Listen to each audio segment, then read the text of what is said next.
Hello guys, welcome back to review ranger. അങ്ങനെ episode 44 ഒരു analysis video ആണ്.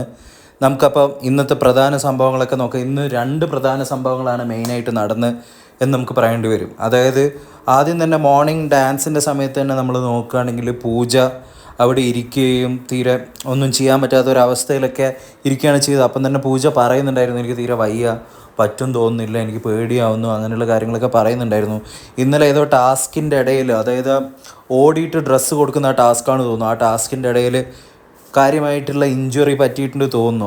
അതായത് പൂജ പറയുന്നുണ്ടായിരുന്നു, എനിക്ക് മുന്നേ ഇങ്ങനെ പ്രശ്നമുണ്ട്, ഇങ്ങനെ ഫിസിക്കൽ കണ്ടീഷൻ ഉണ്ട്, ഡിസ്കിന് പ്രോബ്ലം ഉണ്ട്, അതുകൊണ്ട് എനിക്ക് പേടിയാവുന്നു, എനിക്കറിയില്ല അത് കാരണമാണോ വന്നിട്ടില്ല. ഞാൻ ഇന്നലെ തന്നെ ചിന്തിക്കുന്നുണ്ടായിരുന്നു അങ്ങനെ എന്തെങ്കിലും വന്നിട്ടുണ്ടെങ്കിൽ, കാരണം ഭാവിയിൽ ഇനി ഇവിടെ ഒന്നും ചെയ്യാൻ പറ്റില്ല എന്നുള്ളൊരു കാര്യം.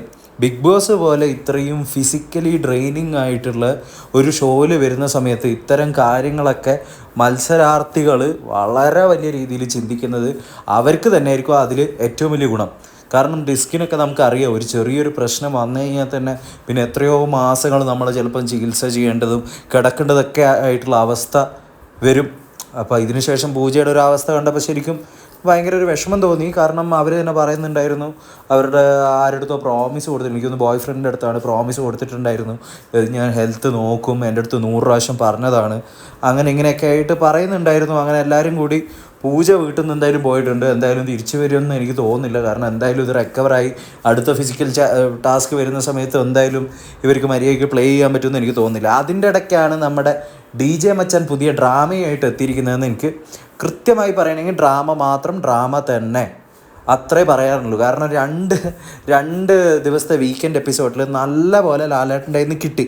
അപ്പോൾ എന്തായാലും പൂജ എന്തായാലും വീട്ടിൽ നിന്ന് പോയി, നമുക്ക് ആ കാര്യം സംസാരിച്ചതിന് ശേഷം തിരിച്ചു വരാം. അപ്പോൾ ആദ്യം തന്നെ ഇവർ സത്യം പറഞ്ഞാൽ ഇവരുടെ ഹെൽത്ത് ലോകത്തുള്ള ഏറ്റവും വലിയ കാര്യമായിട്ട് ഇവർ തന്നെ നോക്കേണ്ട ഒരു കാര്യമാണ്. അപ്പം ഇത്തരം ഷോയിൽ വരുന്നതിന് മുമ്പേ ആലോചിക്കേണ്ട കാര്യമായിരുന്നു. അപ്പോൾ 2 ആഴ്ച കൊണ്ട് തന്നെ ഇങ്ങനത്തെ ഒരു അവസ്ഥയായതിൽ കഷ്ടമുണ്ട്. എന്തായാലും പെട്ടെന്ന് റിക്കവർ ആവട്ടെ എന്ന് നമുക്ക് വിചാരിക്കാം.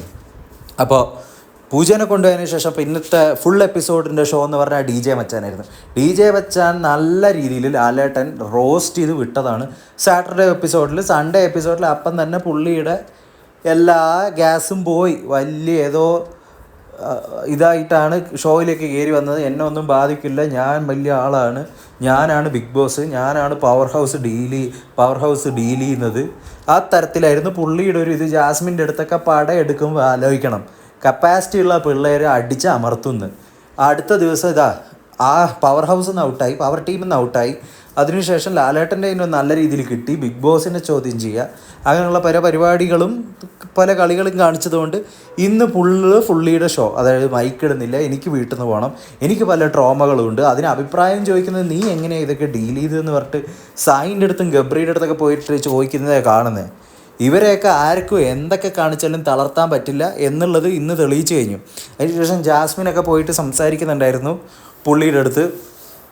ജാസ്മിനൊക്കെ ഡൗൺ ആയിരുന്ന സമയത്ത് ഇവരൊക്കെ എങ്ങനെയാണ് ഡീൽ ചെയ്തതെന്ന് നമുക്ക് അറിയാം. അതിൻ്റെ ഒരു സംഭവത്തിൻ്റെ പ്രതിഫലനമായിട്ടാണല്ലോ ലാലേട്ടൻ മനസാക്ഷിയുടെ കാര്യങ്ങളൊക്കെ വീക്കെൻഡ് എപ്പിസോഡിൽ സംസാരിച്ചത്. അപ്പോൾ പുള്ളി പിന്നെ കുറേ ബിഗ് ബോസിൻ്റെ അടുത്ത് പോയിട്ട് സംസാരിക്കുന്നു, ഞാൻ മൈക്കിടില്ല, അതിനുശേഷം കൺഫെഷൻ റൂമിലേക്ക് വിളിക്കുന്നു, സൈക്കോളജിസ്റ്റുമായിട്ട് സംസാരിക്കണം എന്ന് പറയുന്നു. അപ്പം തന്നെ നമുക്കറിയാം, ഒന്നെങ്കിൽ വർത്തമാനം പറയുകയാണെങ്കിൽ ഷോ ക്വിറ്റ് ചെയ്തിട്ടാണ്, ഈ ഷോ ക്വിറ്റ് ചെയ്ത് പോകണം, അല്ലെങ്കിൽ ഈ പരിപാടിക്കൊന്നും നിൽക്കാൻ പറ്റാത്ത ആൾക്കാർ ഷോയിലൊക്കെ വരരുത്. കാരണം ഇത് മെൻ്റലി ഫിസിക്കലി എല്ലാ രീതിയിലും മനുഷ്യനെ ടെസ്റ്റ് ചെയ്യാനും പ്രൊവോക്ക് ചെയ്യാനും ട്രിഗർ ചെയ്യാനും ഒക്കെയുള്ളൊരു കൈൻഡ് ഓഫ് ഷോ ആണ്.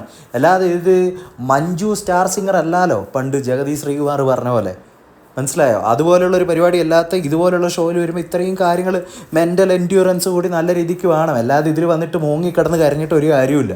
ഒന്നെങ്കിൽ ക്വിറ്റ് ചെയ്യുകയാണെങ്കിൽ ക്വിറ്റ് ചെയ്തിട്ട് പോകണം. ഇത് സൈക്കോളജിസ്റ്റിൻ്റെ അടുത്ത് വിദഗ്ധപരമായിട്ട് ബിഗ് ബോസ് സംസാരിക്കണോ എന്ന് ചോദിക്കുന്ന സമയത്ത് നമുക്കറിയാം പുള്ളിയുടെ മനസ്സിലുള്ള ആഗ്രഹം തന്നെയാണ് അവിടെ പുറത്തോട്ടേക്ക് വന്നിരിക്കുന്നത്. പുള്ളി പറയുന്നത് എന്തെങ്കിലും ഒരു റീസൺ എനിക്ക് കിട്ടണം, എനിക്കത് കിട്ടുന്നില്ല, മേ ബി എനിക്കത് കിട്ടിയാലോ. അതിനർത്ഥം പുള്ളി പോകാനും പോകുന്നില്ല, പുള്ളിക്ക് അവിടെ നിൽക്കുകയും വേണം. ഇന്നത്തെ ഡേ പുതിയൊരു സംഭവമായിട്ട് എന്തെങ്കിലുമൊക്കെ ആൾക്കാരുടെ കണ്ണിൽ പൊടി ഇടണം, എന്തെങ്കിലും ഒരു തരത്തിൽ ഇമോഷണലായിട്ടുള്ള കുറേ വേർഡ്സ് കിട്ടണം, അല്ലെങ്കിൽ അറ്റാച്ച്മെൻറ്റ് ആൾക്കാരുടെ കയ്യിൽ കിട്ടണം. അതിൻ്റെ അപ്പുറത്തേക്കുള്ള ബാക്കി ഒരു കാര്യമായിട്ടും എനിക്ക് തോന്നുന്നില്ല. ക്വിറ്റ് ചെയ്ത് പോയാൽ നമ്മൾ സമ്മതിച്ചു, ക്വിറ്റ് ചെയ്യാതെ വീണ്ടും തിരിച്ച് വീട്ടിലോട്ടേക്ക് തന്നെയല്ലേ വന്നിരിക്കുന്നത്. ഇനിയിപ്പോൾ നമ്മൾ നോക്കിക്കഴിഞ്ഞാൽ നാളെ തൊട്ട് നല്ല പോലെ തന്നെ ഇതേപോലെ തന്നെ കളിക്കും. അതേപോലെ തന്നെ നമ്മൾ നോക്കുകയാണെങ്കിൽ ജാസ്മിൻ ആൻഡ് ഗബ്രിയുടെ അടുത്ത് എന്തോ ഒരു എന്താ പറയുക അവരുടെ ഒരു സംഭവത്തിലൊരു വിടവ് വന്നിട്ടുണ്ടോ എന്നുള്ള കാര്യം അറിയില്ല. ജാസ്മിൻ പറയുന്നുണ്ടായിരുന്നു, നീ പണ്ടത്തെ പോലെയല്ല, അങ്ങനെയാണ് ഇങ്ങനെയാണ്, നീ പണ്ടത്തെ പോലെയുള്ള പോലെ 4-1 വരെ എൻ്റെ അടുത്ത് ഇപ്പോൾ കാര്യമില്ല, അങ്ങനെയൊക്കെയാണ് തോന്നുന്നതെന്ന്. അപ്പോൾ ഇതൊക്കെയാണ് ഇന്നത്തെ മെയിനായിട്ട് നടന്ന സംഭവം. എന്തായാലും DJ മച്ചാൻ നല്ല രീതിയിൽ എക്സ്പോസ്ഡായി. കളിക്കാൻ വന്ന് ജാസ്മിൻ്റെ അടുത്ത് പടയെടുത്ത് കളിക്കാൻ നോക്കിയത് ഒന്നും നടന്നില്ല എന്ന് വേണം പറയേണ്ടി വരും. അത് ഇതായിപ്പോയി, എല്ലാ കയ്യിൽ നിന്ന് പോയി. ലാലേട്ടൻ്റെ മുമ്പിൽ നാറി, പവർ ഹൗസിൽ നിന്ന് ഔട്ടായി. ഇന്നത്തെ കളിയും നാറ്റക്കേസായി എന്ന് തന്നെ പറയേണ്ടി വരും. കാരണം പോയിട്ട് ക്വിറ്റ് ചെയ്യണമെങ്കിൽ ക്വിറ്റ് ചെയ്തിട്ട് പോകണം, എനിക്ക് ഒരിക്കലും പറ്റില്ല എന്ന് പറഞ്ഞിട്ട് അങ്ങനെ ചെയ്ത ആൾക്കാരുണ്ട്. ഇത് തിരിച്ച് വീട്ടിലോട്ടൊക്കെ പിന്നെയും വന്ന അടുത്ത ദിവസം നോമിനേഷൻ ലിസ്റ്റും കൊടുത്ത് മൈക്കും ഇട്ട്. അപ്പോൾ ഇന്നാണെങ്കിൽ പണിയും എടുത്തിട്ടില്ല, ഒന്നും ചെയ്തിട്ടുമില്ല എന്ന് വേണം പറയേണ്ടി വരും. പെട്ടെന്ന് ഗെയിം അങ്ങ് ചേഞ്ച് ആക്കിയത് നമുക്ക് കാണാൻ സാധിക്കും. നമ്മൾ കുറച്ചും കൂടി ക്ലോസ്ലി വാച്ച് ചെയ്ത് കഴിഞ്ഞാൽ ഇന്നലത്തെ ഇത്രയും ദിവസം ലാലേട്ടൻ്റെ കയ്യിൽ നിന്ന് കിട്ടുന്നതിൻ്റെ മുമ്പേ ഉള്ള പുള്ളിയുടെ ഒരു ആറ്റിറ്റ്യൂഡും ഇൻസ്റ്റൻ്റ്ലി 2 ദിവസം കൊണ്ടുണ്ടായ ആറ്റിറ്റ്യൂഡും, മെൻ്റൽ ട്രോമ, എനിക്കാ ട്രോമ, ഇങ്ങനെയൊക്കെ ട്രോമ ഉണ്ടെങ്കിൽ വരാൻ പറ്റിയ സ്ഥലമാണോ ബിഗ് ബോസ് ഹൗസ്? ഇവിടെ പല ട്രോമകളും കാര്യങ്ങളും ഒക്കെ ഉണ്ടാവും. ആൾക്കാർ നമ്മളെ പ്രൊവോക്ക് ചെയ്യും, ഔട്ടാക്കാനും ഒക്കെ എല്ലാ തരത്തിലുള്ള ടെസ്റ്റിനും ഇടും.